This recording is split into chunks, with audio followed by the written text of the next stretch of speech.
त्यो open dice कुन ल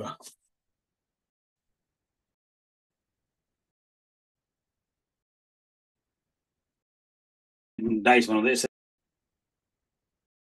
यो पेपर भयो यसलाई अब हामीले डाइस बनाउँदै यसरी हो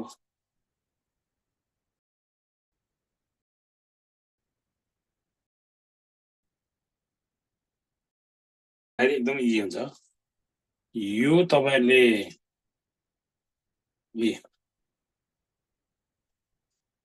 यो डाइस भयो यसरी पल्टाए नि भयो यसरी पल्टाए नि भयो यसरी पल्टाए नि जसरी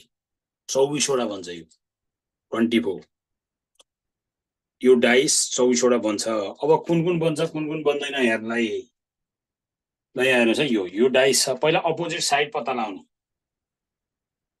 अपोजिट साइडबाट पत्ता लगाउने ए आएको बेला खाली आउनु भएन ए आएको बेला एउटा कोठा छोडेपछि अपोजिट पत्ता लाग्छ ए को अपोजिट खाली थुप्लोको अपोजिट प्लस थुप्लोको अपोजिट प्लस अनि 1 को अपोजिट 0 यदि 1 र 0 सँगै आयो भने बन्दै बन्दैन जस्तो तपाईलाई यो चित्र आयो यस्तो चित्र आयो यो ई तपाईले यो टपमा भएका बेला यो थोप्लो टपमा भएका बेला उ यसको अपोजिट प्लस चाहिँ पिना आउँछ भनेपछि अपोजिट भाग चाहिँ यो टपमा थियो अहिले यसको अपोजिट चाहिँ पिना आउँछ यो फ्रन्टमा छ यसको अपोजिट चाहिँ यो 0 चाहिँ पछाडी आउँछ एकको चाहिँ अपोजिट पछाडी आउँछ भनेपछि हामीले के बुझ्नु पर्यो अपोजिट भाग देख्नु अब यो आयो भने बन्दैन 100% हो तर अब नआउँदैन बन्छ भन्ने फेरि हुँदैन त्यो पनि कुरा भन्नु आयो भने बन्दैन 100% तर नआउँदैन बन्छ भन्ने हुँदैन अब यहाँ टपमा खाली चाहियो यो त यही हो नि त यो डाइस हो यो पेपर हो यो पेपरलाई फोल्ड गरेर बनाउने हो टपमा चाहिँ हामीलाई खाली राख्नु पर्यो त्यो बेला फ्रन्टमा ल हेर्नुस् टपमा खाली राख्नुभयो तपाईले यो पोजिसनमा तपाईले यो टेबलमा यो डाइसलाई राख्नुभयो टपमा खाली आयो फ्रन्टमा थोप्लो पनि आयो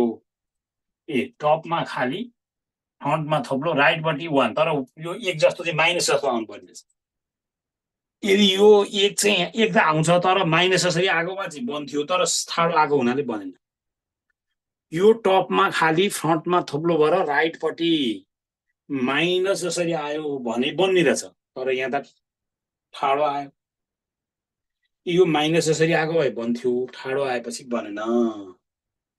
यो बन्दैन अब एक नम्बरको बनेन कारण यो एक चाहिँ यस्तो ठाडो आयो माइनस आउनु पर्ने ठाडो आसी बनेन अब दोस्रोमा एक टपमा एक फ्रन्टमा थोप्ली ठ्याक्कै टपमा एक फ्रन्टमा थोप्लो राइटपट्टि ए त हो तर ए कसरी हो यो टपमा एक फ्रन्टमा थोप्लो राइटपट्टि ए तर कसरी ए त भन्दा भी जसरी ए आउने छ भी जसरी भने यो चाहिँ बनो सी चाहिँ यो बी चाहिँ बनेन सुल्टो यता होइन रहेछ नि त यो यता भी जसरी आउँदो रहेछ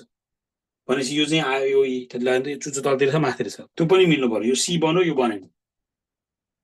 यो सी बनो ए र बी बनेन अब डी मा टपमा थोप्लो राख्नु पर्यो फ्रन्टमा एक राख्नु पर्यो यसरी ए टपमा थोप्लो फ्रन्टमा एक राइटपट्टि खाली यसरी टपमा थोप्लो फ्रन्टमा 1 राइटपट्टि खाली आयो यो बन्छ सी र डी बनो अरु बनेन त्यहाँ अहिले साथीहरुले निकाल्नु भएको थियो अब जहाँ चाहिँ यसो गरेर भन्न भ्याइदैन यो पेपर फोल्ड गरेर गर्नु एउटा मिस्टेक भन्ने यो डाइस जति सजिलो चाहिँ केही नि अब तर जहाँ चाहिँ यो मिल्दैन अब जहाँ चाहिँ कसरी गर्ने यो तपाईले अहिले बुझ्नलाई त यो चिज अब जहाँ चाहिँ यो पेपरको तपाईको हातमा यसलाई पहिला बनाउने यसलाई यस्तो बनाउने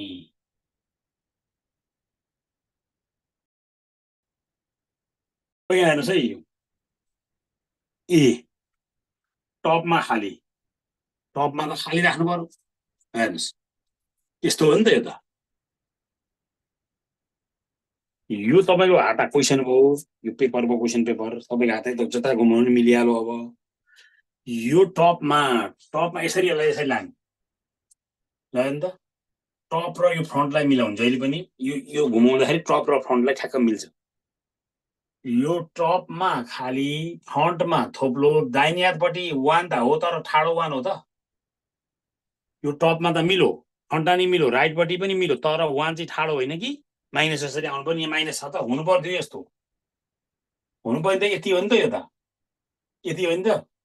यो खाली हो थोप्लो पनि हो तर यतापट्टि माइनस जस्तो हुनु पर्ने यहाँ ठाडो आयो बनेन। दोस्रोमा टपमा 1 त हुन्छ फ्रन्टमा प्लस आयो मिलेन। यहाँ टपमा 1 फ्रन्टमा प्लस आउँदा मिलेन। अब यसलाई यसरी घुमाउनु त पाइयो नि त यसरी यसरी घुमाउनु त पाइयो। ल हेर्नुहोस् ए ल टपमा 1 फ्रन्टमा थोप्लो राइटपट्टि ए तर यो चाहिँ बन्यो ए टपमा 1 फ्रन्टमा थोप्लो राइटपट्टि यो चाहिँ बन्यो यो बनेन।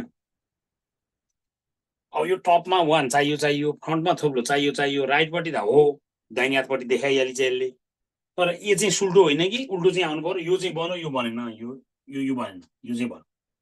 अब बीमा थोप्लो ए टपमा थोप्लो फ्रन्टमा 1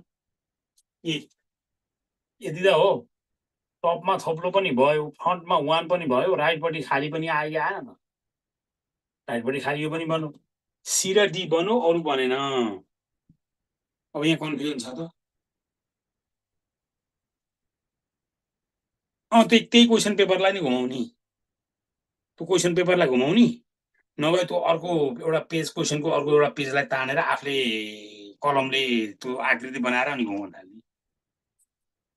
क्वेसन पेपरमा एउटा पेपरमा यो क्वेसन हुन्छ त्यसलाई घुमाउँदा यी पनि घुम्न थाल्छन् फेरि। अनि यसै गरी एउटा त्यो उतापट्टि क्वेसनको अर्को पेजमा चाहिँ त्यो गरेर अनि त्यसलाई चाहिँ घुमाउन थाल्ने अनि अप्सन चाहिँ त्यहाँ राख्ने अनि कम्पेयर गर्ने। धेर कन्फ्युजन नै हुँदैन पहिला 2 चारवटा प्र्याक्टिस गरे पहिला त घर यस्तो